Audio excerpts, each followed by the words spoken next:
Canadian economy has been growing. According to Stats Canada, the GDP for the month of April has came out higher than the expectation. The expected value was 2.5. The GDP came out 3.1%.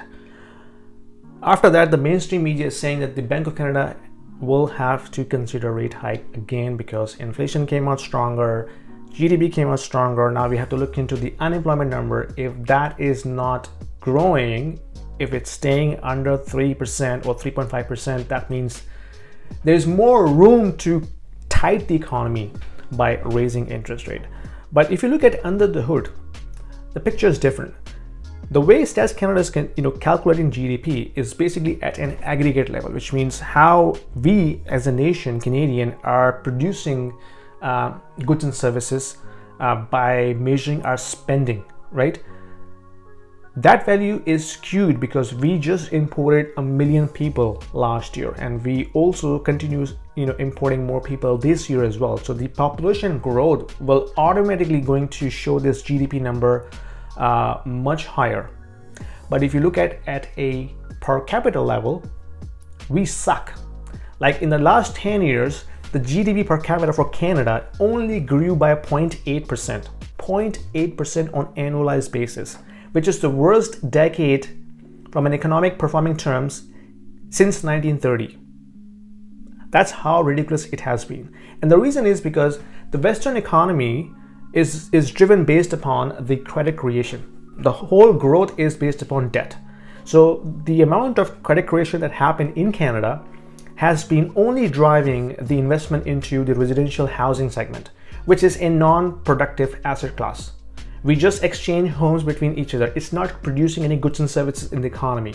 So when you have this non-productive asset class absorbing all the credit creation, guess what? The overall GDP growth is pretty much flat, stagnant. And OECD has published a document where they say in the next 10 years, the Canadian economy is going to struggle again because there are no reforms in terms of how they're gonna bring the economy back on the track. There's no innovation. There is no investment into going into business segment unless we drive the investment away from residential housing into the business segment, producing goods and services, creating new products, innovation, growing manufacturing. There is no way we can bring back the overall GDP per capita number back on the track. So under the hood, GDP is flat. Yes, it looks GDP positive on the paper because it's because of population growth. So I think Bank of Canada should not increase the interest rate because it's all spending money coming from the immigrants' pocket. So if they take a bet, then I should not increase the rate. But I'm just the guy sitting on internet predicting that who am I? So we'll have to see how Bank of Canada will take the decision on June 7th. June 7th is the date for their monetary policy review meeting. But if they raise the interest rate, the housing market is going to be flat, guys. It will kill the demand right off the gate because we saw some demand, picked up in the last 2 months, which is already subsiding because of the summer market. It already happens. It always happens. But if they raise the rates, it's gonna kill the demand right away.